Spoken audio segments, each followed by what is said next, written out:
Okay, so again, welcome to week 1 of Architecture 110. You guys are actually the honors class, so it'll be pretty much the same. There'll be a couple little things that are different on your assignments. So you'll be getting a slightly different assignment than the people in the regular 110 class.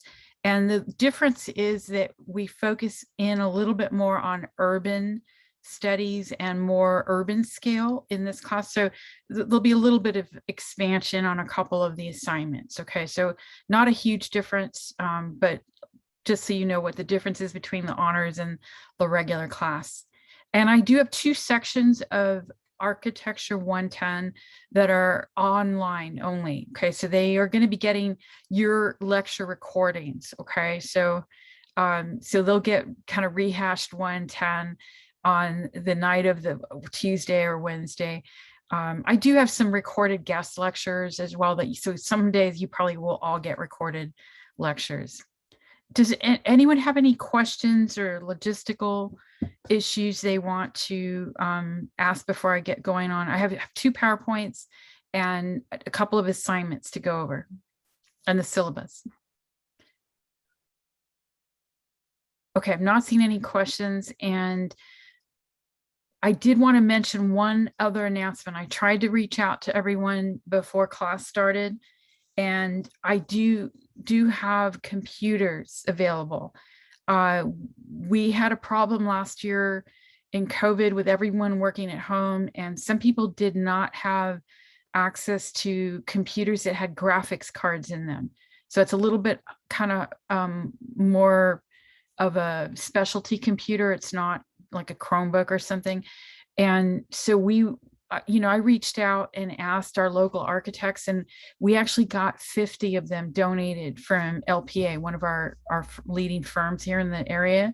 And they're a partner to us, an advisor.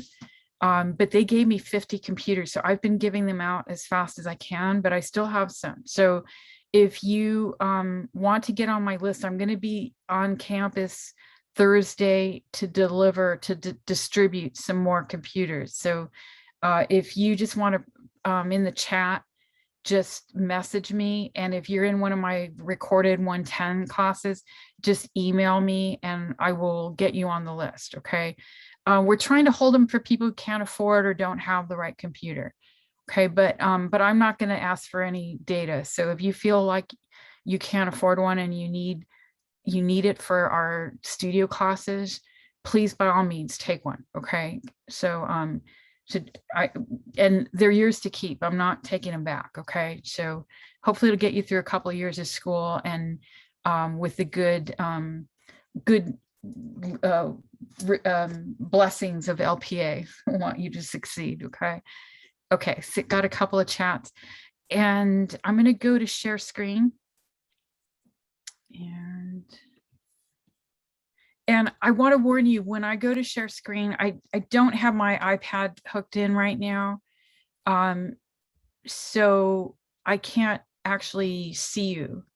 So if there's a problem with any of my videos or anything running, or you can't see something, somebody verbally tell me hey, it's not working. Tell me to do something. Okay. And I want to start with Canvas. I want you to see that I have your syllabus and your schedule here. And the syllabus, there are a couple of things there. First of all, this is how to reach me. And I am trusting you to have my personal cell phone number. So my mobile number is right here. You're welcome to text or call me if you have issues or need to talk. I do keep it on all night, just for emergency purposes. So if you just have a general thing and you want, to send it at 3 in-the-morning, use my email. Okay. So my email is right here.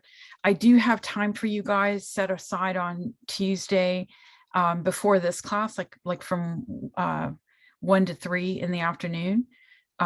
So if you need a Zoom appointment, let me know and we'll get it scheduled. Okay. The book is Why Architecture Matters, but we do have it for free for you. So we have free digital access through our library. I'll show you where that is in a moment. This will get you there too. And there are 2 other books I refer to in the class You don't have to buy them, but Design Your Life and Walkable City, both highly recommended books. And you will need a sketchbook and some pens and paper for this class, mostly a sketchbook and pens and pencils. Sorry. I really like the Micron pens, and I do have them here. Okay, so I'll show you some of this in a moment. And you do need a sketchbook. Okay, I recommend a Moleskine, but they're kind of pricey, but something about that size. Okay, so like 5x8. Okay, so this is what architects use. We take it around to our meetings and everything. Another sketchbook I like is this is the Fabriano paper one. It's by Fabriano. Okay, and that's about a 5x8 as well. Okay, this one has little dots. So some people prefer not blank paper. Okay, but that one's only about $5. The Moleskines are about $16. Okay, so and you need a USB and access to some programs and computers. We're not going to do digital like graphics work in this class, other than you will do some photos and put together a couple little like Word docs or PowerPoint docs. Possibly if you know how to use Adobe Illustrator or Photoshop, you might want to use that for one of your little assignments, but not required. Okay, but if you have a studio class, you will need a computer that has more access.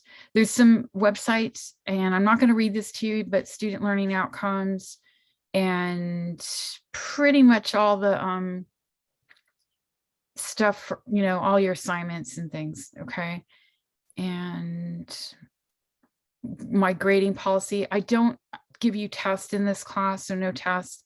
I prefer not to get late work, so please try to keep up. However, all I'll do is just start taking like a point a week off, so up to half credit. So just please, if you're late, let me know and I'll take it late. Or if you're just late and you're just lazy about it, you'll just get a point or two off. But if you have a reason or something, let me know. I'll work with you. And then we have a lot of free software for students. Okay, so if you need to access,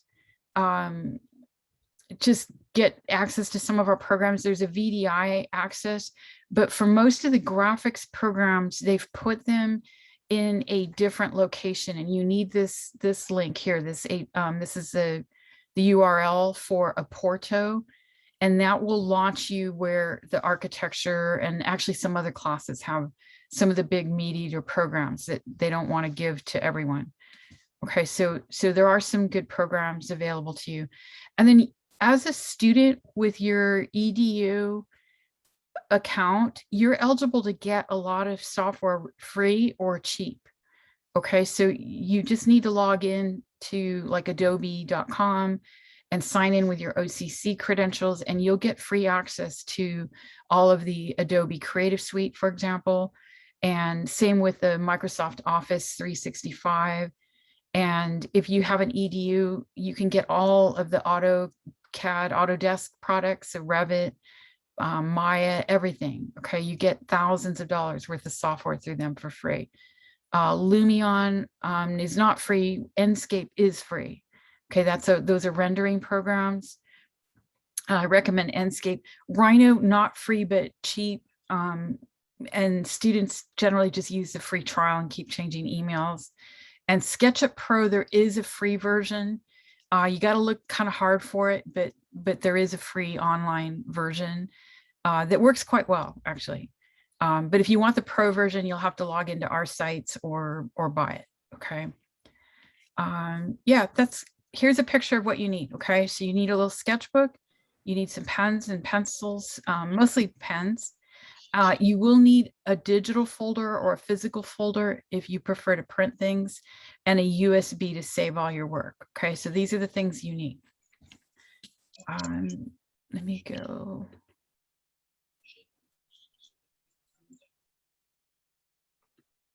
I just want to go, your schedule's also here.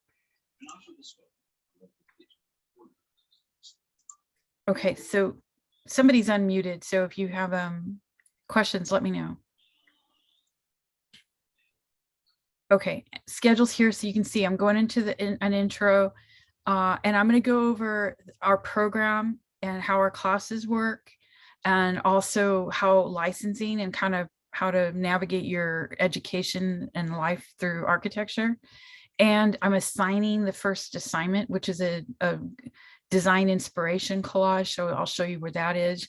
And then every week, essentially, we're going to have a lecture and an assignment that goes with it. And I usually explain the assignment in the lecture, usually towards the end. And then we have guest speakers. So, and whenever we have a guest speaker, you will have a speaker report. So we're pretty much one little assignment a week. And in October, I will assign a self-guided Los Angeles walking tour, and I will go over that. I have a video of where to go, where to park. I have maps. I have different parts of a route. So if you can't do the whole thing, you can do a part of it. So don't stress over that. Okay, I'll help you navigate through that. If you are in another city other than LA or Orange County, let me know, and I will help you pick another city to go to do your tour assignment. Okay. Yeah, there it is. And kind of going to go through quickly because I need to get to the assignments and the work. When I have handouts that I think you should have ready access to, I put them here under resources. So right now you have actually something I'll show in the PowerPoint, but I am giving you, I know it's really hard to look at our catalog. So I'm giving you kind of a simplified excerpt from our catalog that has all of our program. We're basically a 1 year and a 2 year certificate.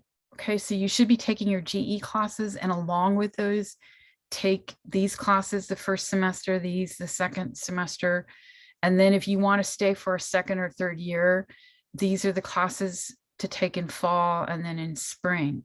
Now, some of the classes are offered all the time, fall and spring, but there are a couple of classes that are only offered in fall or spring, not both. Okay, so like 185 is only offered in fall and 220 is only offered in spring. Okay, so I thought I put that in this handout, but it must not. Oh, I see it didn't update. Okay, I will update this. Okay, because I haven't updated one in the PowerPoint. Somehow it picked up an old one here. Okay, and I have a couple more classes to add to our electives. So the idea is that you take our core classes and then you get to pick your electives. Okay, we have a lot of different things here at OCC. We have everything from design build and special computer programs to like FrameCAD, which is a steel framing system. And we also have fabrication and design build. Okay, so we have these little mini certificates, and we encourage you to get your main core. And when you pick your electives, kind of pick them so that you also get another certificate or two. Okay, we have a lot of students that stay and get multiple certificates because it really helps their resume. Okay. Okay, and then I also am giving you a handout on licensing because I'm going to go through it pretty quickly in the PowerPoint. Okay, so to help you out, I'm giving you kind of a summary of what's in the PowerPoint, what all the letters mean, and how to get licensed in California. I'll go to the website in the PowerPoint. And a couple of tips also here, just things to be aware of, like what the design sequence is, and that you should have BIM or CAD skills before you take ARC 180. ARC 180 is recommended prep for 185 and 220, but you don't have to take them in order. And then also we have architecture history classes. I guess that's the one other thing I want to mention is that those are great classes. You will get credit when you transfer for them. However, they're not part of our certificate. Okay, so people get a little confused and don't take them, but actually you get credit for them if you transfer, and they're really good classes. Okay, so try and do that. One more assignment I want to share with you, and then I'll get into the PowerPoint. And that is, you are asked to kind of keep your stuff together. And on the last, kind of towards the end of class, you're going to upload and share a kind of your favorite assignments and a photo of your favorite stuff out of your sketchbook, your maker project. We're going to do a little maker project later in the semester, and basically just some input on, what you liked about the class or didn't like about the class. Okay, so questions to answer. So that will be your final. So like I said, I'm not testing in this class, but you do have stuff to do. So you need to stay on it and get it all in. Okay, and then this is your assignment, your design inspiration collage that is assigned on a PDF for you. Right now, I'm going to start the first PowerPoint. Before I do that, let me stop share a moment. Does anyone have questions for me? I have a question. Sure. I talked to my counselor about what classes to take my first semester for transfer to like a 4-year university for architecture, not specifically looking at doing like the certificates. So I'm currently enrolled in Arch 155, or sorry, 115, I think, and 155. And it says like on the certificate thing that I'm supposed to take them 2 different semesters. Is that a problem, or is it fine if I'm transferring and not doing the certificate program? Well, okay. Where do you hope to transfer to? I'm hoping to transfer to Cal Poly SLO or Pomona. Okay, so both of those programs recommend that you take our entire 2-year program. And in addition, take those history classes. So, okay, so that's what both those programs will want you to take. Now, your counselor may tell you differently because they may be looking at specific assist.org transfer requirements. And even though some of those, like, it looks like you can ignore a couple of our classes, the fact is you need the skills that are in those classes to get your portfolio approved and get transferred. So even if it doesn't tell you specifically to take all of our classes, basically you need to take all the certificate classes. Okay, that makes sense. Okay. Okay. And then, sorry, you should be taking, all of you, this is your first semester here, you should be taking Architecture 105. That is our first level studio. And we do have sections coming up. They only meet once a week. It's a short class. But you really ought to take 105 because the idea is to take 105 and then 115, then 215, then 230. Those are our core design studios. So if you take 105, you'll be better prepared for 115. But if you can't take 105, 105 and 115 are both kind of beginner studios. So it's not a horrible thing, but like I would not take 215 or 230 if you have not had 115 and 105. Okay, I have 105 and 115 right now this semester. Is okay, that okay? Yeah, it's okay. You're doing it the hard way, but it's okay. Okay. A minor hard. Okay. Okay. Good questions. Any other questions? I'm sure that helps other people too. Somebody's asking if they can find what you need on Amazon. Yes, those sketchbooks and micron pens, I would order. You could get those from Amazon, and a USB you can get from Amazon. So very easy to order from them.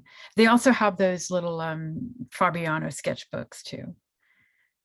Okay, I'm going to share screen. Any other questions? Yeah, I had a question about prereq for 180. You said you think somebody should know CAD, or what do you think you should know before taking?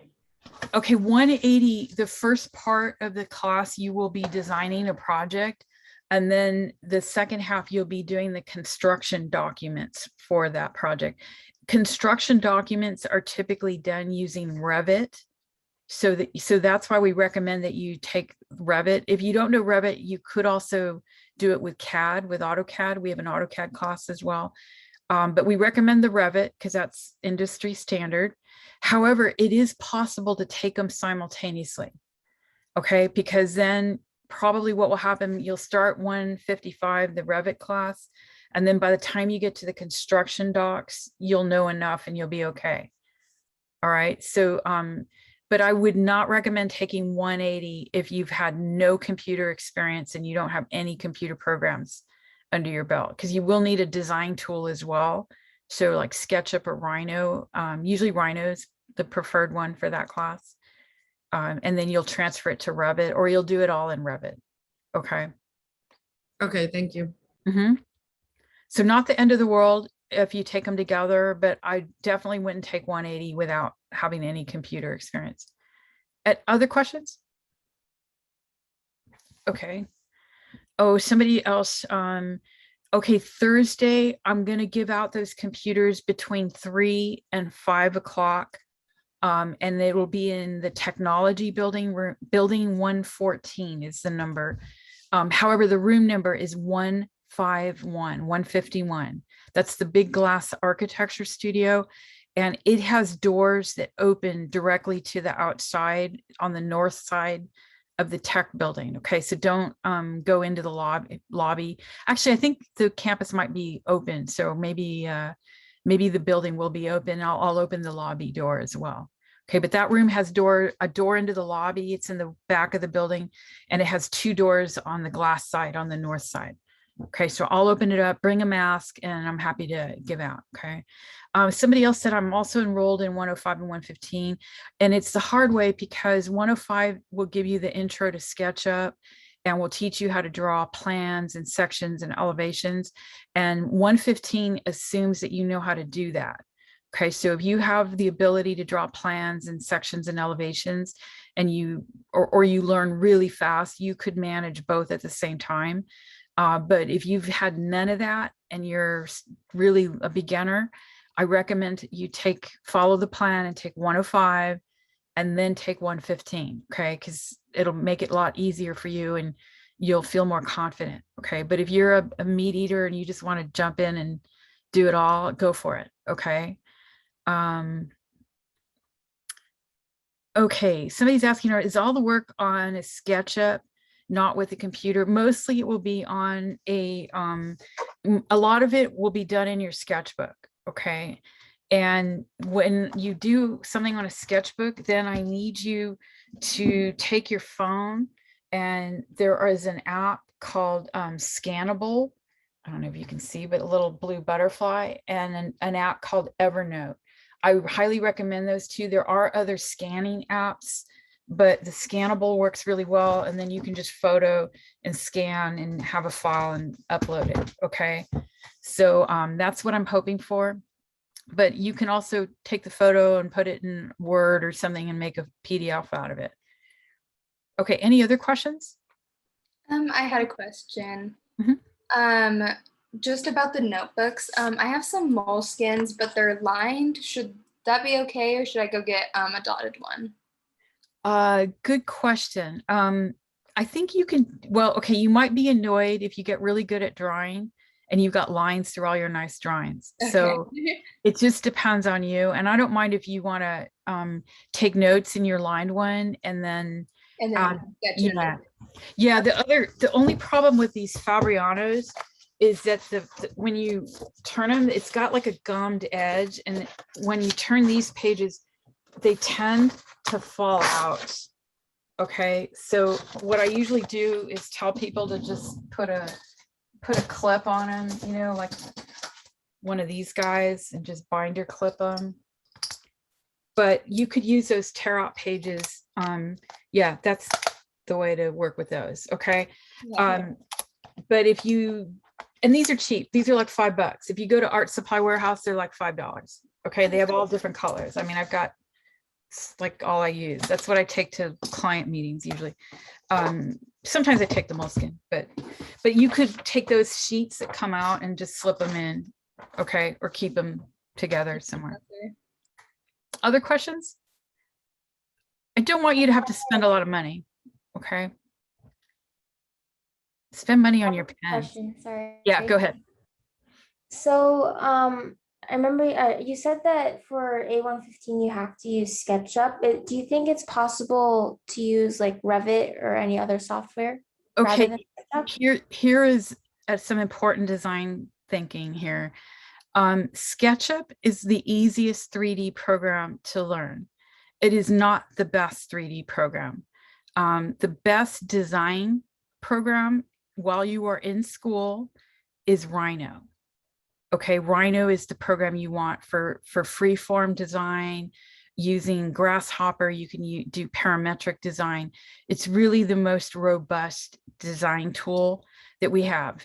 Revit is a fantastic program for construction documents and three-dimensional building of a model, but it needs a lot of information. And for people that are just designing and not caring yet what materials they're building out of and how thick the walls are and how high the ceiling is, you know, when you're in design and Revit wants all that information, it's super annoying and it tends to take over your design. So from an educational design perspective, most schools hate Revit and don't want you to touch Revit until you need to do construction docs or you need a really nice floor plan, because Revit does beautiful plans. Okay, and it's hard to get good plans like that out of Rhino. It takes a little more work. Okay, but for a design tool, really you need, if you're just new to it, start with SketchUp.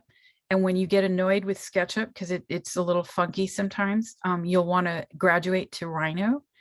Okay, and I highly recommend Steve Fuchs's Rhino classes. He's real clear and simple at how to explain to you how to do it. But you need a 3D design tool for 105 and for 115, and absolutely you have to have that for 215 or 230, and even my 185 class, the environmental studio. Okay, so does that help? Sorry, just yeah. Oh, it does. It's just because I'm more familiar with Revit than I am with SketchUp. So I was wondering if it was possible to maybe use that instead. It is possible, but you're going to be not as good a designer. Okay, you're going to be very limited because Revit does boxy buildings. Okay, and it makes everything look like a school. It's much more commercially oriented in the materials and how it works and what it's designed for. So it's really hard to get a nice architectural project out of it unless you're super skilled at Revit. And most people, it takes a few years to get good enough in Revit to do good design with smaller scale projects. Okay, so you could do it, but I'll tell you now, most of our students who try to design with Revit get kind of locked into really basic buildings. Okay, so your choice, but I won't say no to anything can work. And Moleskine is not necessary. Moleskine is the most expensive sketchbook out there.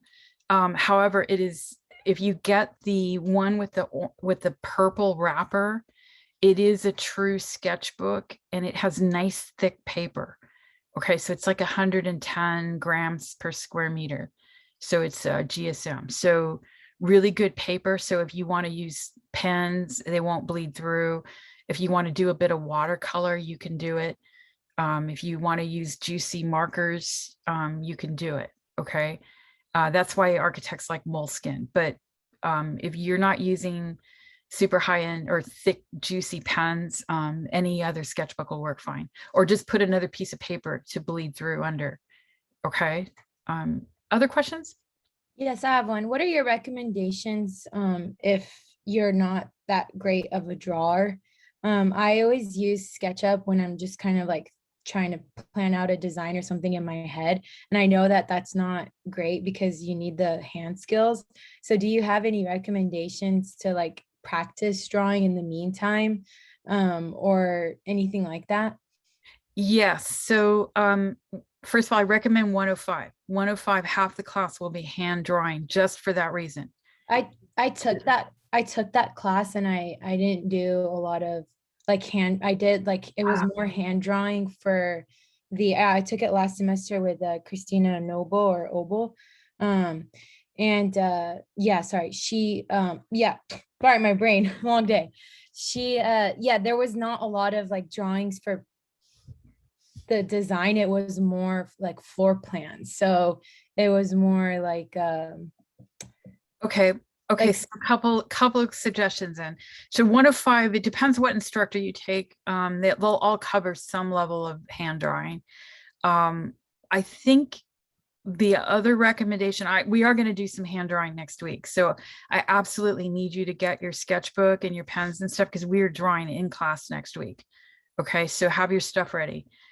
So I will go over kind of a little bit of a quick overview on how to do all the different types of drawings. I also recommend if you have visualization issues, like you want to learn how to visualize things quickly and get it down in a sketchbook, there are two books. One, if you want to see anything, there's this old book by Betty Edwards called How to Draw on the Right Side of the Brain. Betty Edwards, I think she may have just died, but she's legendary. Okay. And her book, I have found it for free on PDF online. So if you email me later, I will send you a link. But if you do the first chapters of her book, the first 3 chapters will rewire your brain and teach you how to see visually 3-dimensionally and capture things 3-dimensionally. That is the hardest part of architecture. Okay, is being able to see and visualize 3-dimensionally and capture it on a 2-dimensional paper. Okay, so that is the challenge of architecture, because our sculptors work with clay and things, painters paint, architects design space. And so for us to be able to design space, we need to be able to visualize and have ways to replicate that and communicate that. So that's the whole problem of architecture. The other book, if that one doesn't appeal to you, another book, old book standard called Rapid Viz, Rapid VIZ, Viz, visualization. And that one also I have found easily free online as a PDF. And that is the standard go-to book to teach people how to draw and sketch very quickly. They use that for a lot of the graphics and arts program classes as well. Okay, so those are probably the 2 best books in existence for how to get you drawing and sketching quickly and efficiently. Okay. Thanks. That was really great information. Thank you. Yeah. Yeah, I'm happy. And if you forget and you want to talk to me later, I'm happy to help. Any other questions? Good questions for an intro class. What was the first book called? Drawing on the Right Side of the Brain by Betty Edwards. And the other one, I don't remember the author's name, but it's called Rapid Viz, VIZ. And I know I have both of them on PDF somewhere. So maybe I'll try to put them in your resource group. Okay, I'm going to share screen. Sorry, I'm going to have to get going because I know I'm going to run out of time. I'm going to have to talk fast. I'm going to go back to the modules.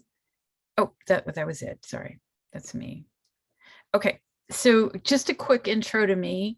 I am a licensed architect. I've been licensed since '92. I went to Cal Poly San Luis Obispo, and I went right out of high school. So I was there. It took me 6 years to finish their 5-year degree. So from 81 to 87. I have been, now I have 3 kids. They're all young adults now, but part of my motivation to leave the profession was to teach was because I had kids and the schedule worked better with my family life.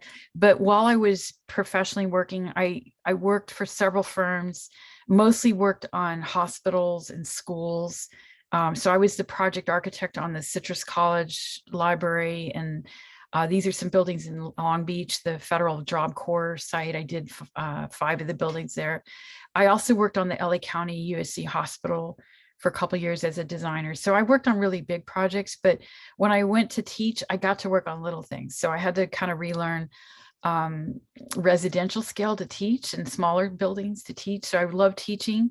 I've been a professor at OCC since 2000, actually since 1999 as a part-timer and 2000 full-time.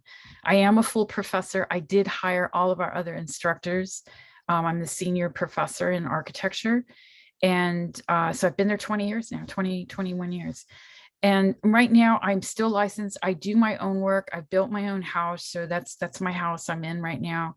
I'm kind of right around the corner here. I actually built a tiny house on the side and a tiny studio. This is my studio. So I'm in that right now.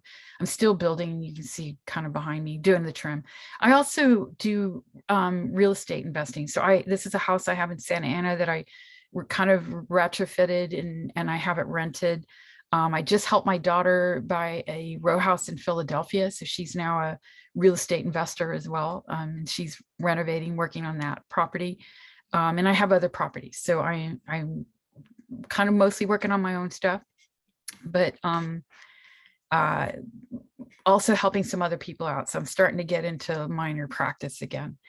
But this is Intro to Architecture. So I'm hopeful to kind of give you, oh, by the way, most of these pictures are either OCC or some buildings that are supposed to open this year. So this is the Wormhole Library in China that's going to, be opening this year. So I always, in a live class, it's nice to find out what you guys are about. And I guess, maybe ask yourself, why are you here? And some people are just curious about architecture. Some people are already really committed to architecture and design. So you maybe are a little further into our program already. Honors is a great thing. We have an agreement. We will take anybody in an honors class. So you can take any honors class you want, but you can apply and become an honors student. And we do recommend it because it gives you an edge if you're applying to like UCLA or Berkeley. So the UC schools will take our honors program students ahead of regular applicants. So it does give you an edge. It does get you access to some of the better, more passionate instructors on campus. Okay, so when possible, try to take honors. This is a David Adjaye building, a memorial for Niger, for martyrs in Niger. But we do have other majors occasionally. But anyways, I'm glad you're here. Welcome. And what kind of happens to our students, we get about 100 or more students a year coming new to our program. And funny enough, about a fourth of them will just say, this is too much work. This is not what I thought it was. And they move on to another career. And that's totally fine. If you find yourself in that boat, no worries. Okay. At least it only was a 2-unit class and it didn't waste too much of your time and money to find that out. Okay. So part of my goal of this class is to kind of give you a big overview of what happens in architecture. And if there's nothing in there in that big bag of toys, if there's nothing you want to play with, then go change careers. Okay. And some people will find related careers. And oddly enough, through that route, a lot of them end up working in architecture and engineering somewhere. And some of them will eventually get licensed through kind of the hard way, the working through it. Some of you, about a fourth, will absolutely transfer and go on to get a 5-year it's a 5-year Bachelor of Architecture degree. So it's a professional degree. There's a 4-year. There are 4-year degrees in architecture, but they're not accredited. Okay, only the 5-year programs or a 4+2 6-year program is accredited. Okay, we'll talk about that in a moment. But some of you will transfer, and we have really high success of our students that transfer. Almost all of them graduate and end up working in the profession. So we do a good job of giving you guys the foundation here. And our students are very successful. Now, oddly enough, nationally, only about half the people who graduate in architecture actually go on and get their license. Now, many of them work in architecture or related careers, but they don't ever bother to pay the money and take the exam because they work in a big office and they're working under someone else's license, and they just never bother because it's a lot of tests. It's a lot of money, and you have to keep up your license every year and pay money. So some people just don't bother. Okay. And that's okay. Only about 40% of the people in an office actually have their license. So a lot of them don't. Okay. So it's not, you're not odd if you do that. And part of our goal here, and this is part of me. Okay. I also teach the environmental classes, so I'm highly aware of what is going on with climate change. And I'm also, one thing that a lot of people don't realize is that our population is growing. We have a huge need for more housing. That's why we're in a housing crunch. It's not because we didn't have enough houses, it's because we have way more people. So, right, if you look at all the statistics, so right now, the population of the world is over 7 billion, right? Quickly, very quickly, we're going to be at 8 billion. And if you look at all the data by people who track all this, we're supposed to hit a peak about 9 billion people. And after that, our rates are going to go down. Our population is going to peak at about 9 billion. And we're not quite there yet. So we're supposed to hit that 9 billion sometime in this, I think in the next, I don't know, 60, 70 years. So the reason I bring that up is because, and so what's going to happen? Well, we're going to start dying off. Every developed country has a lower birth rate right now. So those are all going down. So by the time all that data gets crunched, they figure we're going to peak around 9 billion, and then it'll start to go down. So throughout your life, your career, you are going to be dealing with a hot, crowded world where there's not enough housing. There's too many people. Everybody's trying to move to cities to get jobs. And we're going to have continual climate crisis, okay, of different kinds all over the world. So you guys are going to be the on the ground boots on design people who have to design our cities and redesign our cities to accommodate the crowding and the conditions that we're all going to have to deal with. Okay, so I'm very hopeful. I love design. I think we've got some of the brightest people in the world are in architecture and design, and we have incredible talent and technical ability to solve a lot of these problems.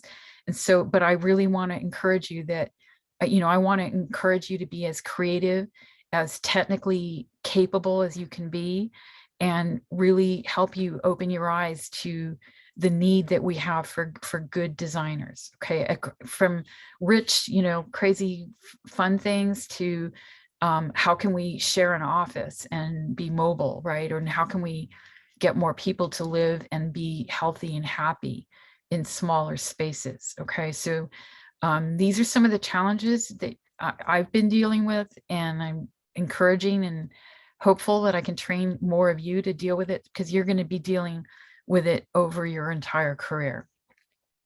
Okay, so how do I teach all this? Well, I really like the book Why Architecture Matters. It's not telling you how to do architecture, but it really discusses some of the key issues of architecture and design. So I'm going to use that as a discussion point and a springboard for most of well, at least the first half of the semester lectures, and then we'll be done with the book. So I need you to get access to the book through the library tabs. I forgot to show you, and start reading about a chapter a week. Okay. And like I said, I'm not going to test you, but I will ask for parts of that book to be referenced in your assignments, and it will just be a better experience if you can skim through the book. If you're not a good reader, I highly recommend the audio version. You can order that. It's about $10 or $15. So if you want to listen to it instead of reading it. And we also use Sketchbook and the assignments because it's really important that you guys learn how to sketch and draw and visualize a little bit. Okay, so that's really, really important. I will have guest speakers to show you and help you explore some other areas of practice and design. And I'm also going to send you out on a field trip to LA because it's an amazing, huge, world-class city right in our backyard. Okay, so and I probably will go and do the tour. So one option, if you're not afraid to meet me with a mask on, maybe we will try and do it unofficially, but I can't make you do it, and I don't want to make anyone do it who is feeling uncomfortable or has small kids at home or anything. Okay, I don't want to take any chances exposing anyone or for anyone to feel unsafe. Okay, but but we'll work on that. It'll come up in October. Okay, so here's that handout. This is the more up-to-date one that has the environmental resource management box out here. And I've updated it, added a couple more classes that we've added because we now have a tiny house class. We now have an accessory dwelling unit class. So we've got some fun, really helpful and relevant classes for you. Okay, so we kind of talked about that. This building's almost finished in Paris. Okay, so we talked a little bit about the suggested fall classes. So if you're following the program, you should be in 110 or 110 honors. You should be in 105, should be in 155 or CAD 150. So figure it out, do what you need to do. We also have a lot of opportunities for you. So normally we have a lot of builds and club activities, but right now the club has gone virtual. So I'll show you in a moment.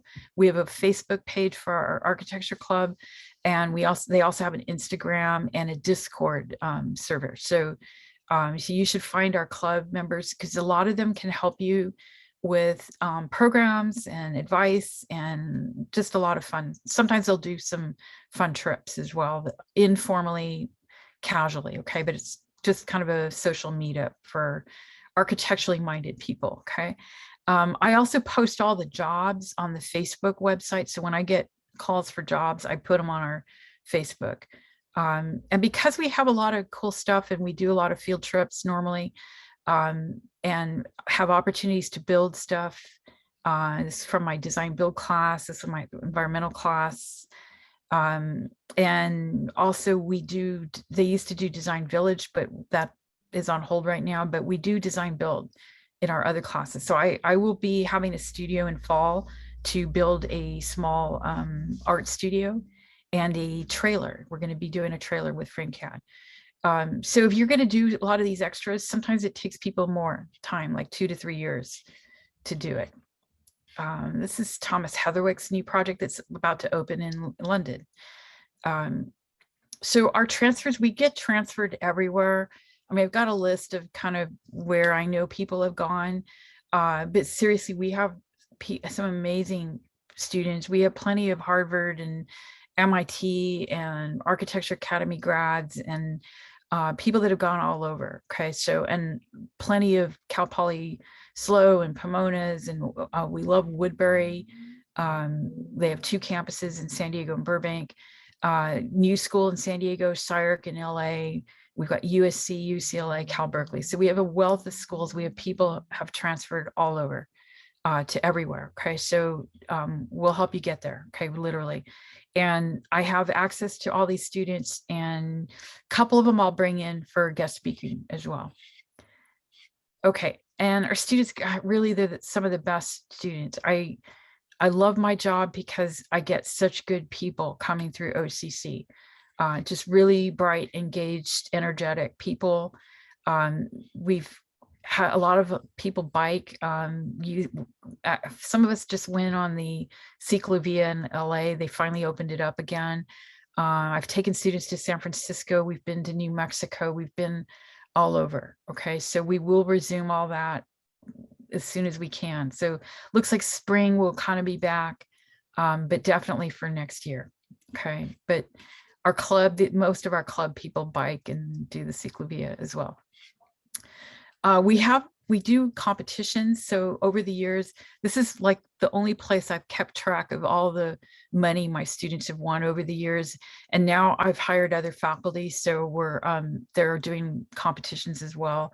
But this is one of our competition winners from this year. She doesn't even know she won yet. She knows she got an award, but she doesn't know. So you have a little secret to keep here. One of my students won first place in the AIA local competition. So that's her entry. But they've won they win money, they win awards, they can put that on their resume. So it's a really good practice and good way to network with professionals. So our instructors, almost all of them are architects. We try to hire people that are licensed as much as possible. So I am licensed. Dean Abernathy is also a PhD. So he went to UCLA for his doctorate and has a specialty in history, which is why he's doing our history classes. But he's super well-rounded. He and I both were at Cal Poly SLO. Steve Fuchs is a designer. Joseph Serafian, also architect and our younger full-time faculty member. And all of our part-timers have all been hired because they are highly skilled in the areas that they're teaching. And many of them are just great overall people. So if you're lucky enough, for example, to have like Marcus Kemmerer for 105, he is a practicing seasoned architect, super fun to have because he's just really excited about architecture. And he's a good mentor because he has his own practice. So as do many of our faculty. Okay, so really you're in good hands. The new Tada Ando, the building in Paris as well. It's an old building that he's added to. This is OCC. You know, I'm starting to slip in the OCC pictures, but we have a Stephen Ehrlich building, the Art Center on campus.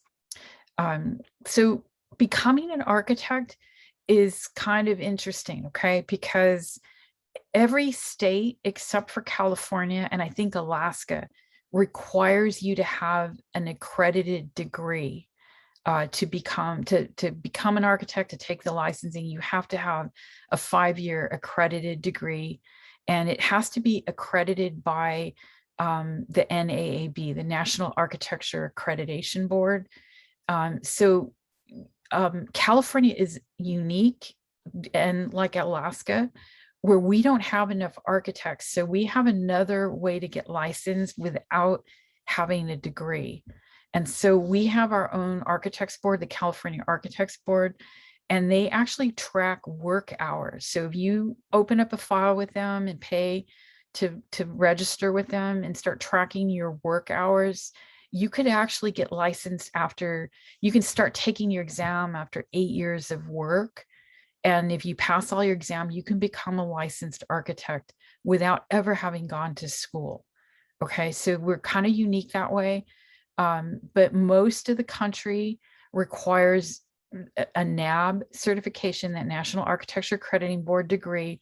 And the national licensing board is NCARB, is the National Council of Architectural Registration Boards. So that's a federal level licensing for architects across the country. But because California is unique, we have our own through the state. Okay, so I just want to kind of overview that. You have a handout with all this stuff on there. But here are the kind of, in a nutshell, here are the California requirements to become licensed. So you need 8 years of experience. And if you get a 5-year degree, they will count that for 5 years. Okay, so 5 years plus 3 years of work experience is the other way to do it. And then you need to complete the architecture experience program, which is basically like an internship. Okay, they call it the AXP. And you have to complete the test, okay, the ARE, the architecture registration exams, which are all done on a computer at a test center. I think it costs, I remember the current cost, but you can take them one at a time, but you know, each one's over $100. So I think it's close to $1,000 to take all 7 of them. And then the last thing, if you pass all those, got all your internship, got all your years logged in, then you take the last exam, the supplementary exam. And that is specific to California and mostly covers a little bit of just working knowledge about how to deal with our earthquakes, for example, and some of our special issues here in California, our green code, really. Okay, so most of the United States, most of the USA, you need a professional 5-year accredited degree plus your NCARB exam and your internship. California, and this is what the California the board looks like. So if you are applying to become an architect, you are a candidate. Okay, so if you go to the candidate stuff, everything I just told you is here. Okay, so you becoming an architect, that architectural experience program, AXP, all your exam stuff, everything's here. The only other thing of note I want to point out is there's something now they just started called IPAL, and it's an integrated path to architectural licensure. And basically they are doing it experimentally right now, but it is looking pretty hopeful right now. I mean, you can get your license this way, but what it is, it's piled up with universities. So for example, Woodbury University is an IPAL university. And so you can actually simultaneously go to school and they'll prep you for your exams, and you take your exams and do your AXP experience while you are in school. So it's a way to kind of accelerate the process. Okay. So I didn't put that on here, but basically you have access, you have the website, and just know that a couple of schools like Woodbury for sure. I think Pomona is about to get IPAL as well, or may already have it. Okay. So there's a couple schools, and I think Cal Poly SLO also is an IPAL school. Okay, so a couple of the schools are IPAL teamed up already with the state, and they're trying to march you through everything because we need licensed architects. Okay, so NAAB approved schools are every university. They don't accredit community colleges, so we don't have to go through accreditation, but every university does.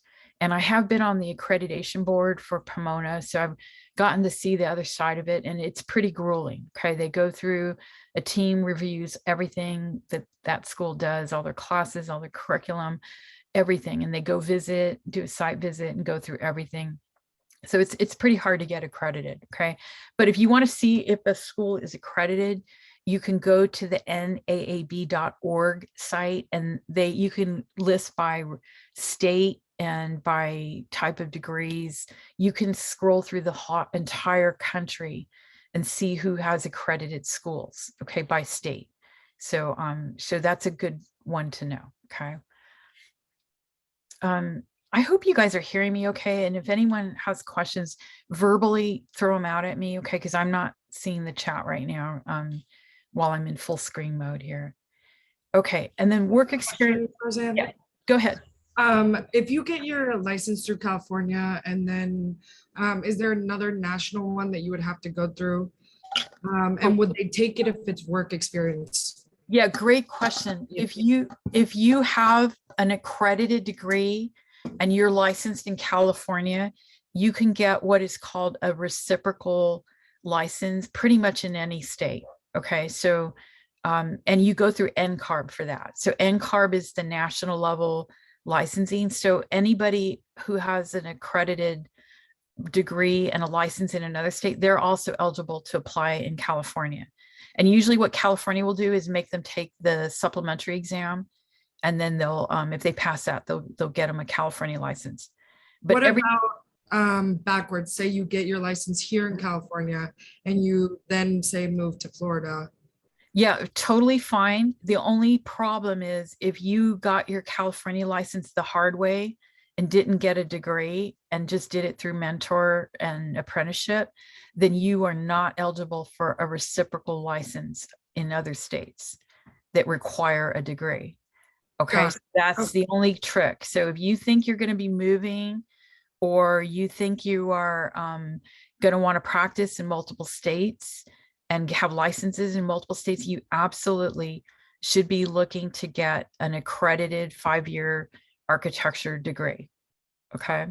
Great, thank you. You don't have the money and you don't think you're going to move out of California, and you don't, or you don't care if you go move somewhere else and you go work in an office and you're not licensed.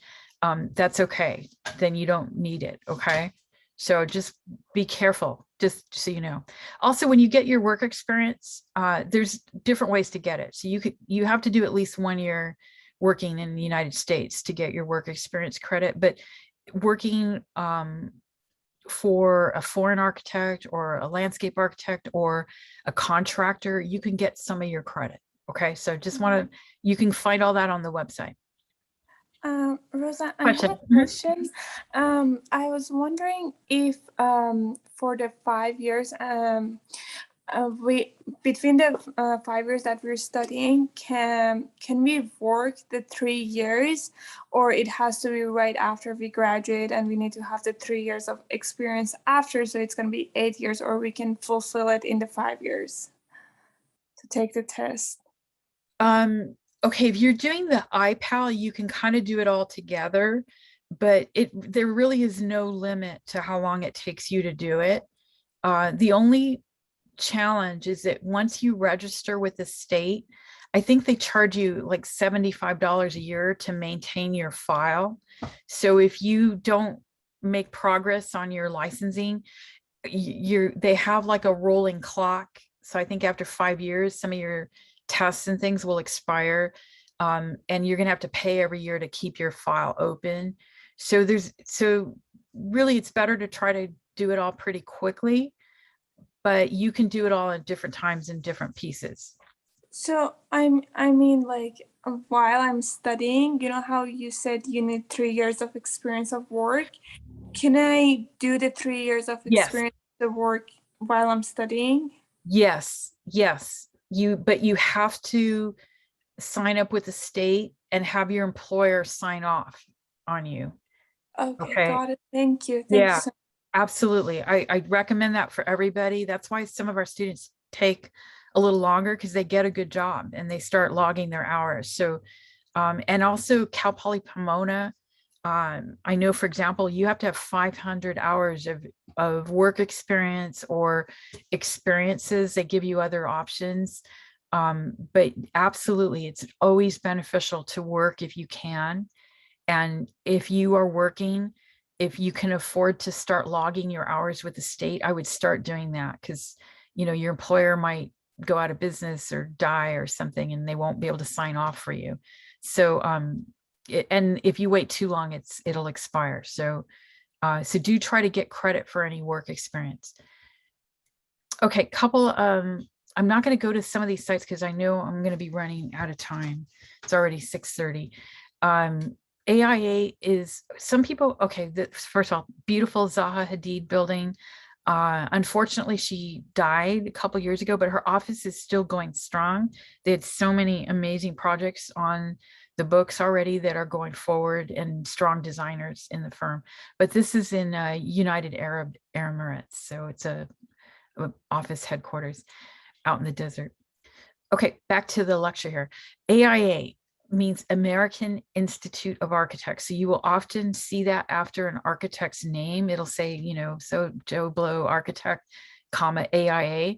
That means that not only are they a registered architect, but they have joined a professional organization for architects, and it's called the American Institute of Architects. It is voluntary. You do have to pay about $900 a year to become a member.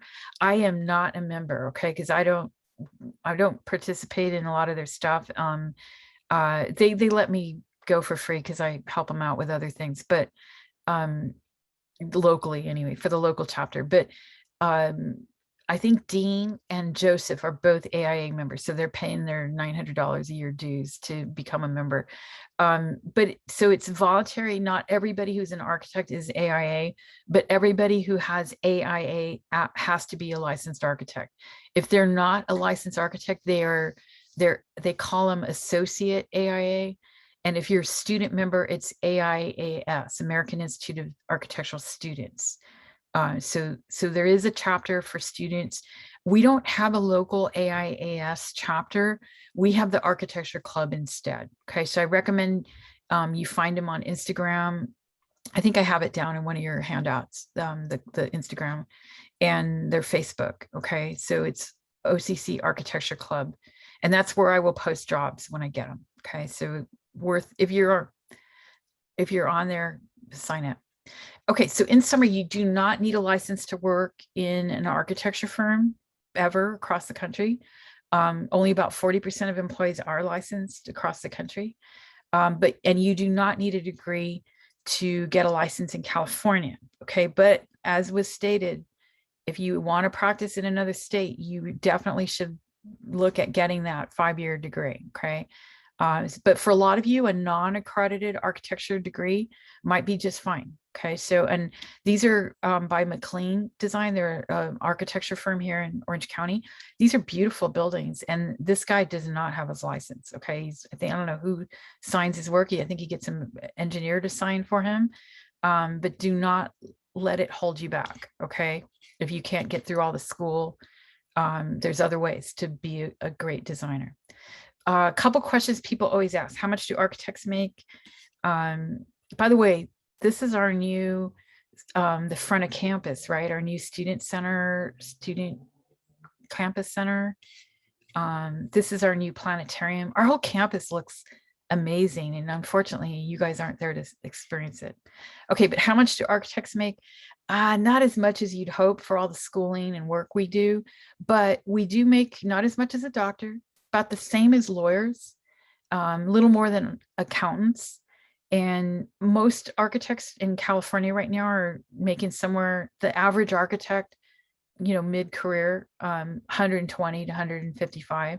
I personally, I'm making, I think my base salaries, and with overload, I'm about 130,000 a year, but I have full benefits and I have a pension, and I only work about 9 or 10 months out of the year. Okay, so I have a pretty good deal as a professor. If you guys are just starting out though, once you get out of school and get going, you're probably, if you have a 5-year degree, you're probably looking at somewhere over 50,000 a year to start. And it'll go up pretty quickly as you get more skilled and more able to do more advanced work. You'll go up. Okay, so architecture offices generally are pretty busy right now. Have been busy. If you are a partner in an office, or you have your own office, you could be making a lot more. Okay, and you probably are getting bonuses in addition to these salaries. Okay, so taking on responsibility, being an entrepreneur, running a firm is a good goal if you want to make more money and have more flexibility too. Frequently asked question too is where to go to school. Who is the best school?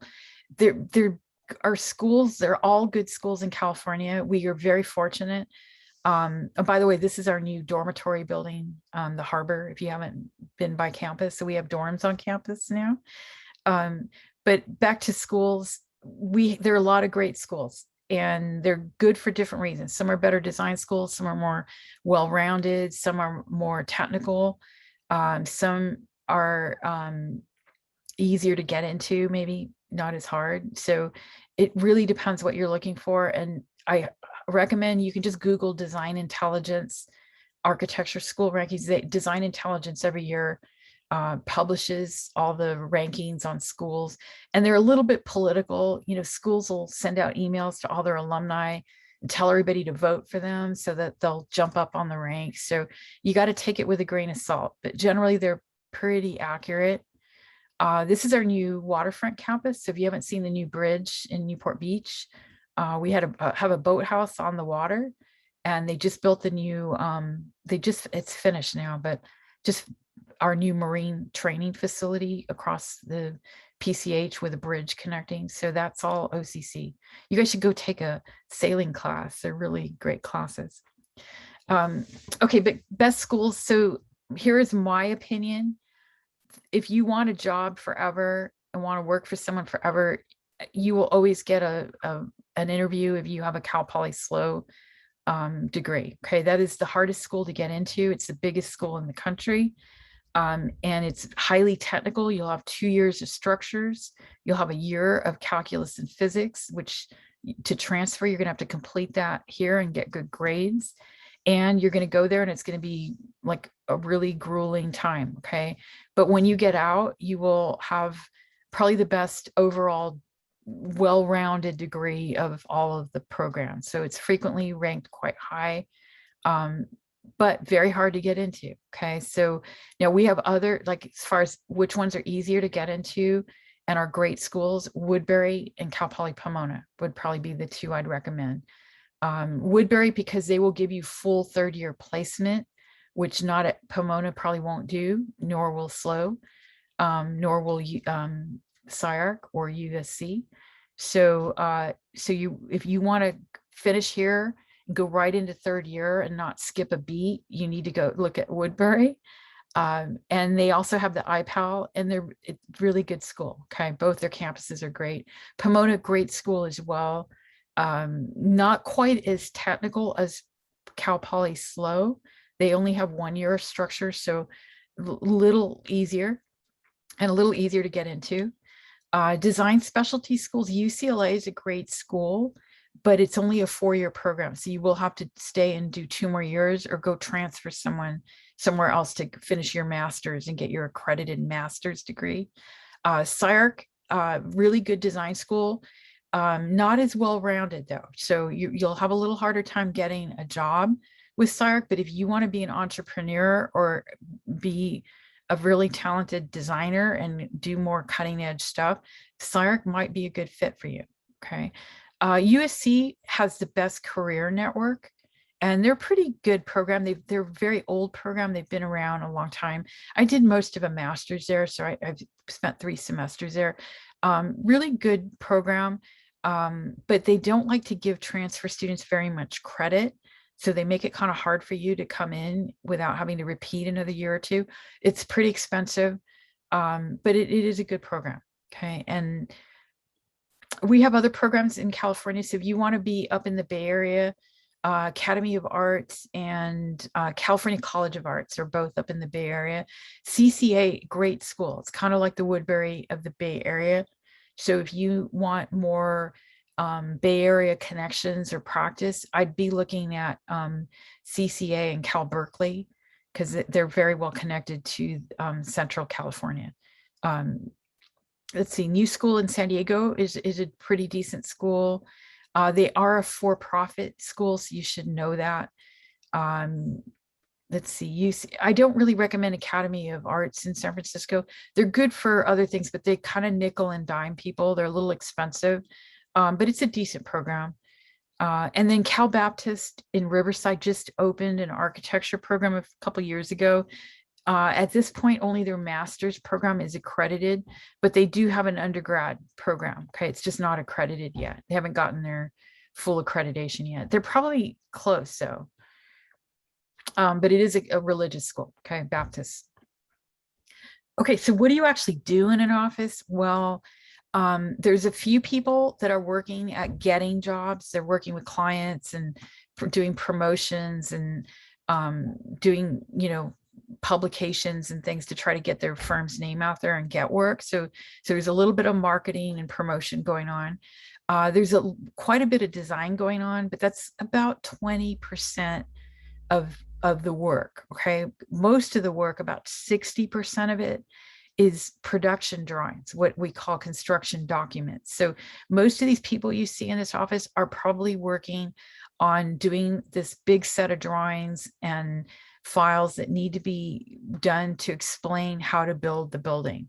And they're coordinating with other engineers. So like the electrical engineer, the mechanical engineer, the plumbing engineer, the structural engineer. There might be specialty engineers like acoustical engineers or civil engineers if it's a site that needs a lot of site work. So most of the people are coordinating with a team of people, engineers, and doing the architectural drawings, okay, that become part of this huge set of instructions for how to build a building. And that's what goes out to bid, and that's what the contractor works with. Okay, so those are construction docs. So that's a huge amount of the work, okay? And then some people are up front designing it before it goes into production. And then after it's in construction, there are some people who are working through with the contractor to make sure that the building gets built correctly. And whenever problems happen, they help resolve any issues that come up. Okay, so there's some people that are doing construction administration. We call that CA, or contract administration. Okay, so, but most of the work is in production. Some of it's in design. A little bit of it is up front or promoting the firm and getting the work and applying for jobs and requests for qualifications and such. And then there's some people that are managing the work that's in construction. Okay, so so that should start to tell you, if you're okay sitting at a computer all day, yeah, you might be a good designer or production person. If you need to be out in the field and moving around more, you probably need to be a more technical person and aim for more construction resolution, kind of construction management. And if you're really into graphics and marketing, you're good with Photoshop and Illustrator, maybe good with renderings and programs, you might be better doing some of the marketing and promotion and maybe some of the design. Okay, because they're always having to put design packets together. Okay, that's our new aquatic center that's out in the Adams parking lot. Okay, so key skills for architects: being able to design means being able to listen to the clients and in the meetings, and being able to communicate, and having creativity and some 3D design and modeling and drawing skills. So if those are your areas of strengths, you're probably going to lean more towards design. If you are more production doc people are more collaborative, they're good researchers, they're doing lots of computer drawings, usually more Revit and CAD based kind of work. So if you're good with that, then you're going to be in the money, because that's where most of the jobs are in production docs.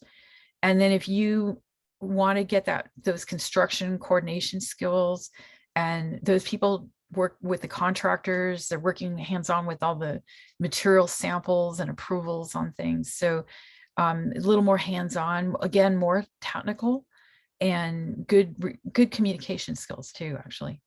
And then a lot of our interns actually do a lot of creative, like Adobe suite kind of work, graphics, but there's a lot of jobs for people just that can do good marketing and graphics work too. So if you kind of peter out and don't fully go to architecture school, maybe go do an art degree or graphics degree, there still might be a place for you in our profession. Okay, so don't discount it. Okay, I'm gonna get out of this, and let me, wow, I'm gonna stop share a moment. Okay, questions.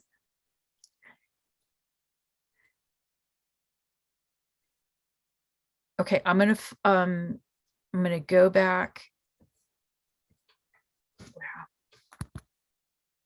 Okay, I'm gonna go back to screen share. I'm gonna pull up the one that has your assignment in it. I want to talk about kind of the fun part of architecture now. So let me. Okay, so that PowerPoint is available to you if you want to go back to it, and your assignment sheet is here, this S1, and I have this one more PowerPoint, and I hope I don't run out of time. I probably will, but the last thing is a video I'd like you to watch. It's a TED video with Bjork Ingalls. So if you haven't seen it, it's a great video, but I'll run it and we'll probably go over. So if you have to leave, I'll understand. I want to talk about design and creativity, because that's the really fun part of architecture. And there is a much higher emphasis on design and creativity in the academic part of learning architecture, because we want to teach you how to be a critical thinker. So, and plus everybody is creative. All of even the technical production people and construction people, they still have a lot of creativity. They have to be able to adjust to things out in the field and understand the creative, desire of the client. So we are creative all the way through. But of course, when you're coming up with blank slate, first go at coming up with design, that's really the most creative time of a project. Okay, but in all cases, really creativity comes a lot for us from being visual, being experimental, being imaginative, and intuitive. It's also an intuitive process.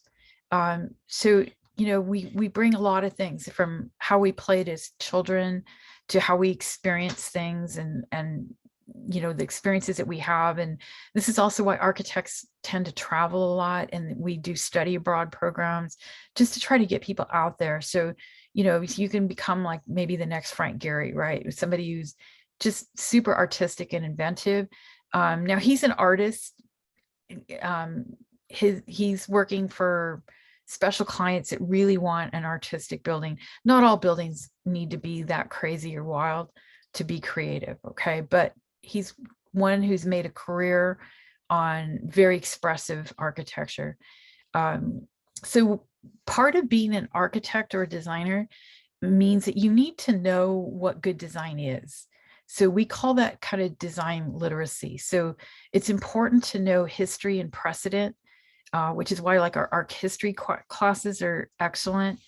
A lot of times when we start design projects, the first thing we'll do is go look at other similar buildings or how other people solve that kind of building problem. And it's also part of design literacy is having the discipline of making and craft. So understanding and researching how buildings are built and how technical they are, and how the materials react and how they work. So that's also part of design literacy. So understanding technology and materials. Also, there's a language of form. So much like other art programs or other programs in art, we have composition. We have to know about color and volume and form and space and how to organize things and the human experience. So that's what's different that makes us different than a sculptor, because, you know, most sculptures you look at, it's an object. But for architecture, it actually has to be walkable, right? We need to be able to experience it and move through it and see how the light changes and how the materials work. So it's really an art of space and form, which involves all these things, right? Composition, color, volume, materials. Okay, so the more you know about that, the more design literate you are. Okay, so that's kind of the goal for our program. We want to teach you guys how to be self-learners and how to research things and how to just make your bag bigger and bigger and bring more info into it, okay? And the more you can do that, the more experiences you have, the more knowledge, research knowledge, hands-on experience, the better you will be in practice. And one thing that's kind of funny to me, I never questioned it until later in my life, but we always talk about architecture being a discipline or being a design practice. And finally somebody said, well, what are you practicing for? And I'm like, well, it's how we live. It's how we work, right? So it's the practice of how we live our lives, right? So a lot of designers really kind of embrace kind of a live work, kind of a molding or melding of them together, where we build and do things on the side maybe, but they help inform and help us study our craft and our discipline, that maybe we might be doing in the office, maybe not. But I always encourage students to visualize a life for themselves where they're not just dependent on an office for their creative expression, that you still find the time to make furniture or do some of your own projects, or like I am, you know, I do real estate stuff. So find other ways to practice and be disciplined in your career kind of path, okay? So whether, you know, the practice is kind of visual, kind of experiential and observational. Some people practice their craft by making and drawing. And it can be a collective process, okay? So, or collaborative, and could be with groups, could be with people building things. But all of that learning how to communicate and work with other people is all part of design practice, okay? So this is a project actually that was done in, oh, sorry, I want to point out one other thing. This is done in New York. It was a temporary structure that was built, but it was like a collaborative process. Part of like architecture is doing models and like visual studies through digital media and drawings, and then actually prototyping through models. And in this case, they actually went to full build. Okay, so all of that is what architects learn to do. That's why we have to learn how to draw. We have to learn how to use computers. We have to learn how to build some things so that we understand how materials work and how they get connected. And, you know, when we do our drawings, we don't want to make life hell for the contractors who have to read our drawings and make it happen, right? So we need to know as much as we can. Okay, another way to learn these skills is through graphic journaling and the graphic journal. So that's why sketchbooks are important to architects. So that's why you have to get a sketchbook, okay? So we'll be sketching in there. Some of it'll just be notes, right? Visual and verbal analysis, like you see here, where they did a sketch and then write notes about it and what they were thinking or what they observed. Some of it's kind of imaginative and kind of an imaginative exploration. So we'll be looking at the work of Brian Cantley. These are some of his drawings, and they're just more fantasy, right? They're just using the media of drawing in an architectural way, but he's just sort of exploring and kind of hinting at space and form. And looking for ideas and patterns and meanings. Sometimes we see it more clearly after we've drawn it, because we've had that communication now with our right side of our brain. So you can look at something and your left side of your brain will try to identify it and understand it, but your right side of your brain will start to understand it in a visual spatial way. So a good way to learn to see better is to draw.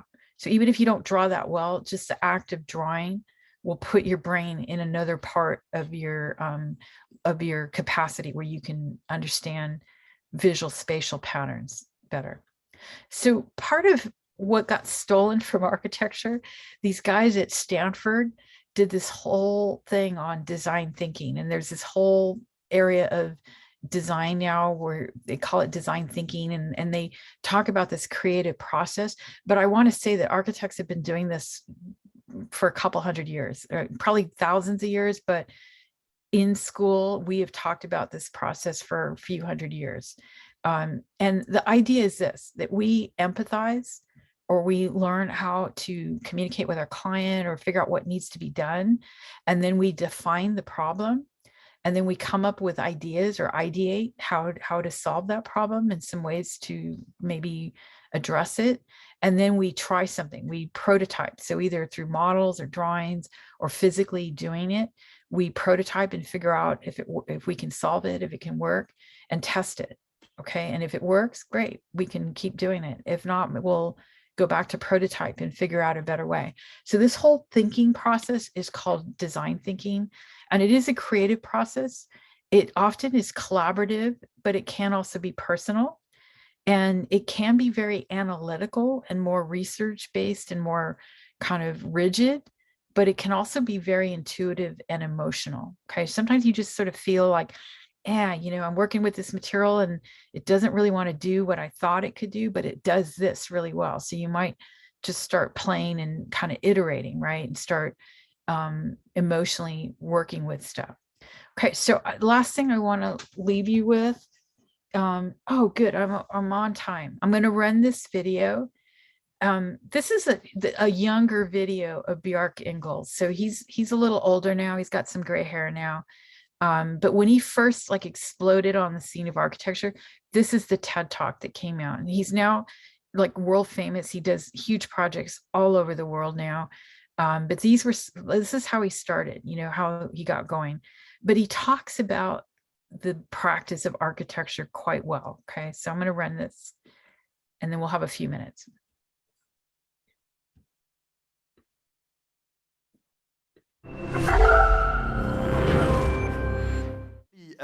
The public debate about architecture quite often just stays on contemplating the final result, the sort of the architectural object. And this sort of is the latest tower in London a gherkin or a sausage or a sex tool? So recently we asked ourselves if we could actually sort of invent a format that could actually tell the stories behind the projects, maybe combining images and drawings and words to actually sort of tell stories about architecture. And we discovered that we didn't have to invent it. It already existed in the form of a comic book. So we basically copied the format of the comic book to actually tell the stories of behind the scenes, how our projects actually evolve through adaptation and improvisation, sort of to the turmoil and the opportunities and the sort of the incidents of the real world. We call this comic book Yes is More, which is obviously a sort of evolution of the ideas of some of our heroes. In this case, it's Mies van der Rohe's Less is More. He triggered the modernist revolution. After him followed the postmodern counter-revolution, Robert Venturi saying less is a bore. After him, Philip Johnson sort of introduced, you could say, promiscuity or at least openness to new ideas with I'm a whore. Recently, Obama has introduced optimism at a sort of time of global financial crisis. And what we'd like to say with Yes is More is basically trying to question this idea that the architectural avant-garde is almost always negatively defined as who or what we are against.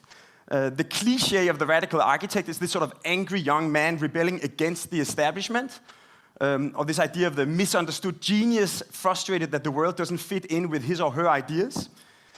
Rather than revolution, we're much more interested in evolution, this idea that things gradually evolve by adapting and improvising to the changes of the world. In fact, I actually think that Darwin is one of the people who best explains our design process. His famous evolutionary tree could almost be a diagram of the way we work. As you can see, a project evolves through a series of generations of design meetings. At each meeting, there's way too many ideas, only the best ones can survive.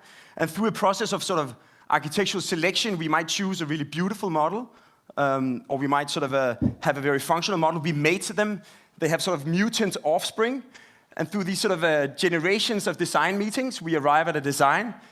A very literal way of showing it is a project we did for a library and a hotel in Copenhagen. The design process was like really tough, almost like a struggle for survival. But sort of gradually an idea evolved, this sort of idea of a rational tower that melts together with the surrounding city, sort of expanding the public space onto what we refer to as a Scandinavian version of the Spanish Steps in Rome, but sort of public on the outside as well as on the inside with the library. But Darwin doesn't only explain the evolution of a single idea. As you can see, sometimes a subspecies branches off, and quite often we sit in a design meeting and we discover that there's this great idea. It doesn't really work in this context, but for another client in another culture, it could really be the right answer to a different question. So as a result, we never throw anything out. We keep our office almost like an archive of architectural biodiversity. You never know when you might need it.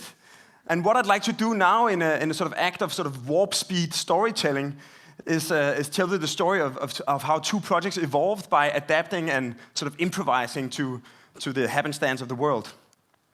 The first story starts last year when we went to Shanghai to do the competition for the Danish National Pavilion for the World Expo in 2010. And we saw this guy, Hai Bao. He's the mascot of the expo. And he looked strangely familiar. In fact, he looked like a building we had designed for a hotel in the north of Sweden. When we submitted it for the Swedish competition, we thought it was a really cool scheme, but it didn't exactly look like something from the north of Sweden. The Swedish jury didn't think so either, so we lost. But then we had a meeting with a Chinese businessman who saw our design and said sort of, wow, that's the Chinese character for the word people. So apparently this is how you write people, as in the People's Republic of China. We even double-checked. And at the same time, we got invited to exhibit at the Shanghai Creative Industry Week. So we thought, like, this is too much of an opportunity. So we hired a feng shui master. We scaled the building up 3 times to Chinese proportions and went to China. So the People's Building, as we called it, this is our 2 interpreters sort of reading the architecture. It went on the cover of the Wen Huibao newspaper, which got Mr. Lang Yuchen, the mayor of Shanghai, to visit the exhibition. And we had the chance to explain the project. And he said, Shanghai is the city in the world with most skyscrapers, but to him it was as if the connection to the roots had been cut over. And with the People's Building, he saw an architecture that could bridge the gap between the ancient wisdom of China and the progressive future of China. So we obviously profoundly agree with him.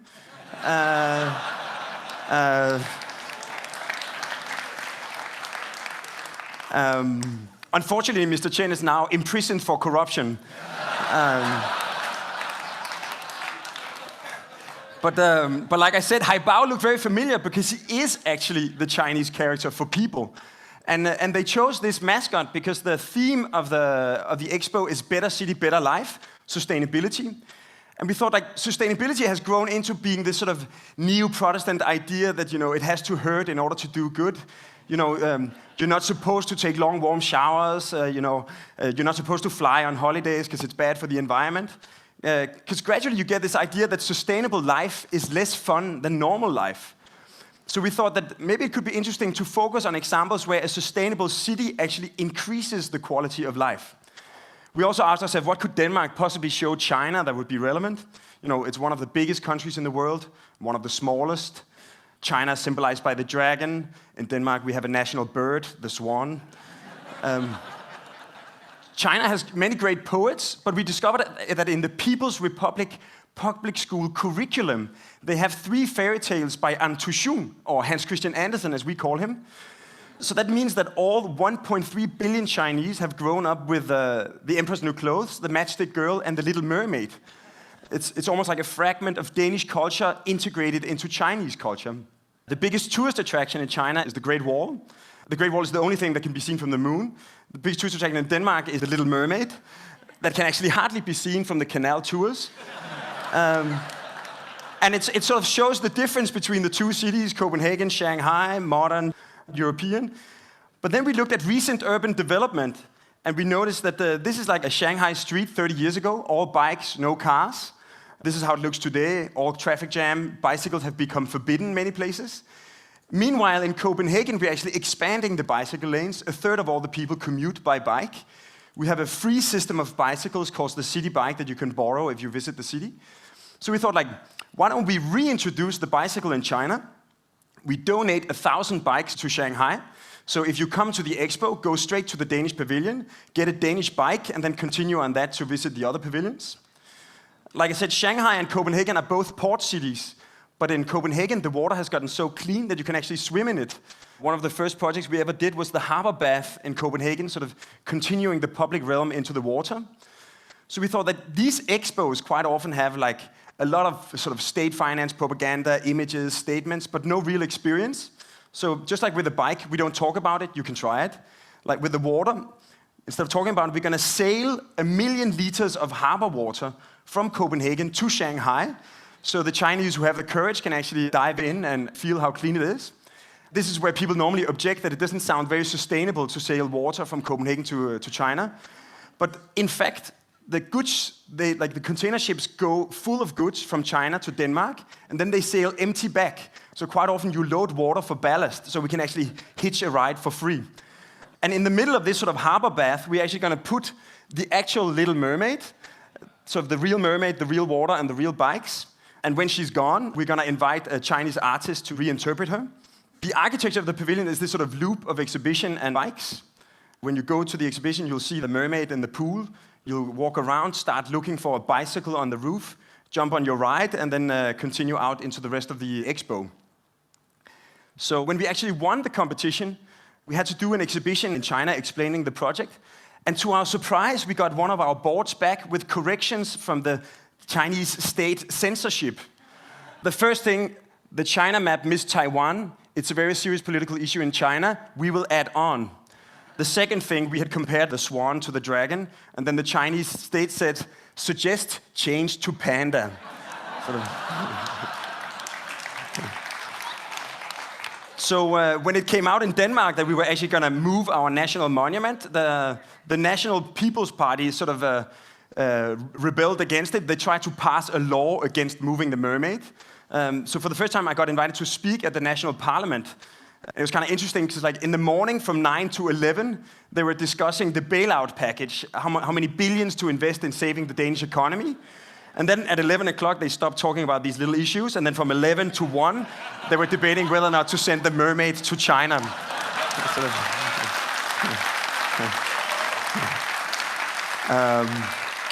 But to conclude, if you want to see the mermaid from May to December next year, don't come to Copenhagen, because she's going to be in Shanghai. If you do come to Copenhagen, you will probably see an installation by Ai Weiwei, the Chinese artist. But if the Chinese government intervenes, it might even be a panda. So the second story that I like to tell is actually starts in my own house. This is my apartment. This is the view from my apartment over this sort of landscape of triangular balconies that our client called the Leonardo DiCaprio balcony. They form this sort of vertical backyard where on a nice summer day, you'll actually get introduced to all your neighbors in a vertical radius of 10 meters. The house is sort of a distortion of a square block, trying to zigzag it to make sure that all the apartments look at the straight views instead of into each other. Until recently, this was the view from my apartment onto this place where our client actually bought the neighbor site. And he said that he was going to do an apartment block next to a parking structure. And we thought, like, rather than doing like a traditional stack of apartments looking straight into a big, boring block of cars, why don't we actually turn all the apartments into penthouses, put them on a podium of cars? And because Copenhagen is completely flat, if you want to have a nice south-facing slope with a view, you basically have to do it yourself. Then we sort of cut up the volume so we wouldn't block the view from my apartment. Essentially, the parking is sort of occupying the deep space underneath the apartments. And up in the sun, you have like a single layer of apartments that combine sort of all the splendors of a suburban lifestyle, like a house with a garden, with a sort of metropolitan view, and a sort of dense urban location. So this is our first architectural model. This is an aerial photo taken last summer. And essentially, the apartments cover the parking. They're accessed through this diagonal elevator.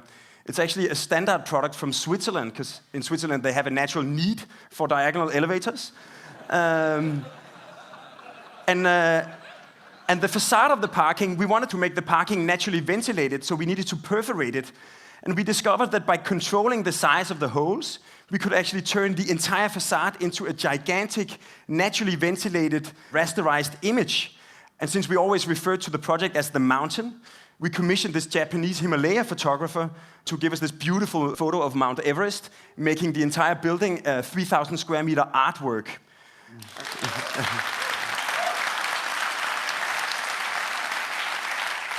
So if you go back into the parking, into the corridors, it's almost like traveling into a parallel universe from cars and colors into this sort of south-facing urban oasis. The wood of your apartment continues outside, becoming the facades.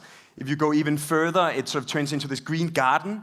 And all the rainwater that drops on the mountain is actually accumulated, and there's an automatic irrigation system that makes sure that this sort of landscape of gardens in 1 or 2 years would transform into sort of a Cambodian temple ruin completely covered in green. So the mountain is like our first build example of what we like to refer to as architectural alchemy. This idea that you can actually create, if not gold, then at least added value by mixing traditional ingredients like normal apartments and normal parking. And in this case, actually offer people the chance that they don't have to choose between a life with a garden or a life in the city. They can actually have both. As an architect, it's really hard to set the agenda. You can't just say that now I'd like to do a sustainable city in Central Asia, because that's not really how you get commissions. You always have to sort of adapt and improvise to the opportunities and accidents that happen in the sort of turmoil of the world. One last example is that recently like last summer, we won the competition to design a Nordic national bank. This was the director of the bank when he was still smiling. It was in the middle of the capital, so we were really excited by this opportunity. Unfortunately, it was the National Bank of Iceland. At the same time, we actually had a visitor, a minister from Azerbaijan came to our office. We took him to see the mountain, and he got very excited by this idea that you could actually make mountains out of architecture, because Azerbaijan is known as the Alps of Central Asia. So he asked us if we could actually imagine an urban master plan on an island outside the capital that would recreate the silhouette of the 7 most significant mountains of Azerbaijan. So we took the commission, and we made this small movie that I'd like to show. We quite often make little movies. We always argue a lot about the soundtrack, but in this case, it was really easy to choose the song.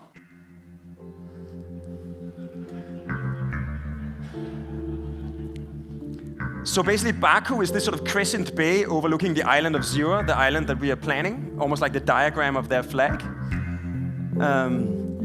And our main idea was to sort of sample the 7 most significant mountains of the topography of Azerbaijan and reinterpret them into sort of urban and architectural structures inhabitable of human life.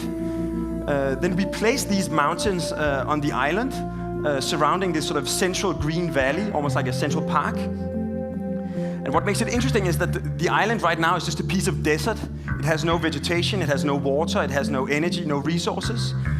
So we actually sort of designed the entire island as a single ecosystem, exploiting wind energy to drive the desalination plants and to use the thermal properties of water to heat and cool the buildings.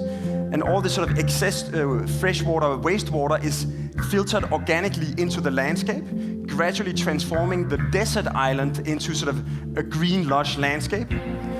So you can say where an urban development normally happens at the expense of nature, in this case, it's actually creating nature.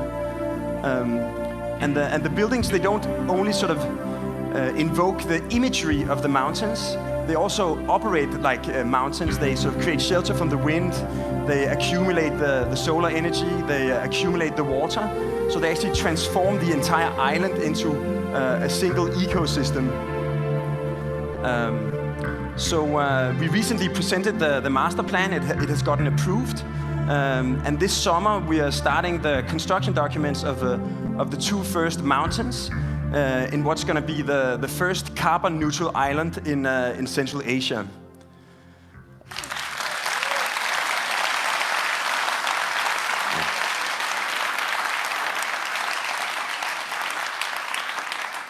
Yes, maybe just to round off. So in a way, you can see how the mountain in Copenhagen sort of evolved into the 7 peaks of Azerbaijan, and with a little luck and some more evolution, maybe in 10 years it could be the 5 mountains on Mars. Thank you.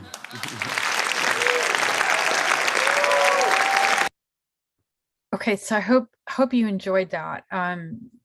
I'll stop sharing a moment. I just want to get to your assignment, and before we run out of time, and then I'll stop share. But your assignment, so I hope you can see that there's a lot of ways to practice architecture, everything from, you know, residential to like mountains of Azerbaijan becoming a whole city. So there's a big range. So I'd like you to focus on what attracted you to architecture. And I'm going to ask you to do a collage. I'll open up the assignment in just a moment. But a collage, so it's a collage of images or scraps. If you have physical material you can work with, that would be probably the most fun and most interesting. If you want to cut up things and just collage them and glue them in some way that feels intuitively right to you to express what you feel about architecture. So it could be anything really. But if you don't have access to stuff, if you want to do it digitally, you could do it. And then that should take up like 2 pages of a sketchbook. So if you just open up and take 2 pages, that'll be your collage, okay? And then on another page, add a statement, okay, about what it is you're interested in with architecture. Okay, I'm gonna stop share, but you need to get access to your book and start reading. Get your sketchbook and supplies. Do your assignment in your sketchbook, your collage, and your statement. Get yourself set up on your computer to get your folders or keep your folders, start scanning and downloading your work into there. And then there's OCC Architecture Club Facebook, at arc.occ Instagram. And I don't know their Discord server name, but if you get into the Instagram, just get to somebody there and they'll help you get to Discord. Okay, I can see you. Sorry, I forgot one more thing. Back to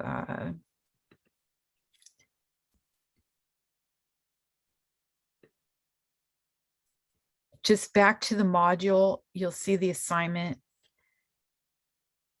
is right here. And the PDF of it is there. And you should be able to upload to Canvas. So it's all written here. Okay, so artfully compose a collection of magazine cutouts and neatly glue it and tape it onto 2 pages of your sketchbook. Alternatively, do it digitally, okay? But junk mail, newsprint, you can cut it up and make it whatever you want, okay? It doesn't have to be pictures of architecture, but if that helps you, that's okay. And my question to you is, what inspires you to be a creative professional? So is it buildings? Is it landscape design? Is it houses? Is it skyscrapers? Is it green design, cities, materials? Are you interested in issues like solving homelessness or affordability? Are you just a creative person? You're into design and making, and you have a personal desire to create. So whatever it is, give me a statement about it. And probably you should write it after you do your collage, or think about it, do your collage. You'll be surprised what comes out in your collage. Okay. And then upload to Canvas. So it'll be in the form of a PDF or a JPEG or a PNG. Okay. And just some tips. Try to be neat and tidy about it. Bring up your craftsmanship level. Okay. Because that's part of architecture is composition, craftsmanship, attention to detail. Those are all things we value in our profession. Okay. I'm going to stop share. Okay. Oh, great. Daniela found the Discord. So there you go. You've got the Discord. Yeah, so that's a good way. I stay out of Discord so that you guys have a private place to talk. Okay.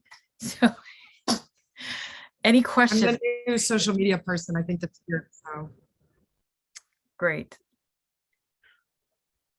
Oh, wait, Daniela, are you social media for the club? yeah, I think that's going to be my position this year. Okay, congrats. Who's the club president right now? Well, Evie is, I think she's still, I don't know what the transfer situation's looking like, but I'm thinking Sam is going to take over. Okay, great. But we haven't met or anything yet. So. Okay, so you guys are all hearing this. You get in on the ground floor here. You've got your link here in your classmate Daniela, and she's giving you the Discord link, and you got the Instagram, right? OCC.arc. Yeah, so and the Facebook and all that. So that'll be me this year. So just I sent everyone a link to the Discord. I think it's good for a week, but I can put it in the chat next week too. So thank you, appreciate that. And say hi to Sam. He's been contacting me, so I will. I think we're trying to figure everything out. Everyone's trying to get their footing again. Okay, well, let me know, and you're welcome to make announcements here too, because you'll capture 3 classes this way, actually. Sounds good. That's perfect. Great. Any other questions or comments from anyone? Did you mention showing us how to find the textbook for this class? Thank you for reminding me. I'm going to go back to the to Canvas. If you just go to the home page,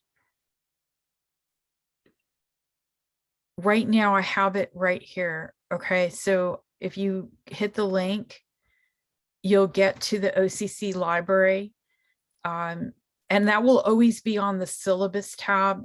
Probably in a week, or a week or two, I'll move it. Okay, I'll put the modules in front, but right here under 110 is why architecture matters.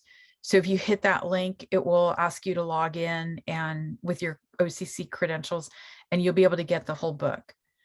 There aren't very many pictures in the book, but there are a couple. That's the only thing I saw is kind of missing from this version. Okay, but you have the book there for free. And a lot of our architecture books, we really kind of busted our chops to try to get most of our books for free in the library. So we're one of the few departments that has pretty much all of our books are free for you. Okay, so find it there. Other questions? Can we actually go to the library and get a hard copy, you said? I don't think they may have 1 or 2 on reserve, but I haven't been there since COVID, so I'm not sure what the situation is.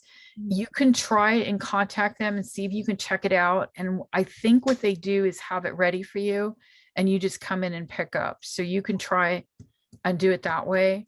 All right, I tried to buy one online through the OCC bookstore, and it wasn't even present at the OCC bookstore. Okay, I would just go to Amazon and get a used copy because it's been out for a few years, and you should be able to get a used copy for a few dollars.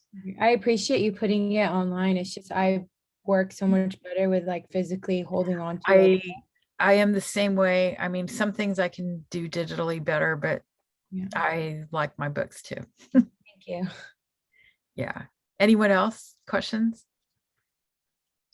Okay, so sorry I had to talk so fast, but we had a lot of good questions and a lot to cover. So I'll see you guys next week. So please get your materials, get your collage and your statement put together, and get them uploaded to Canvas for a grade. And I'll see you next Tuesday. And please bring all your materials because we'll be drawing in together in class. Okay, see you guys. Thank you, Professor. I'll hang out Thank for you, a minute. Professor. You're welcome, guys. And I'll hang out for a minute if anyone has other questions. Good But I'm night, gonna- everyone. Bye, Professor. Stop record.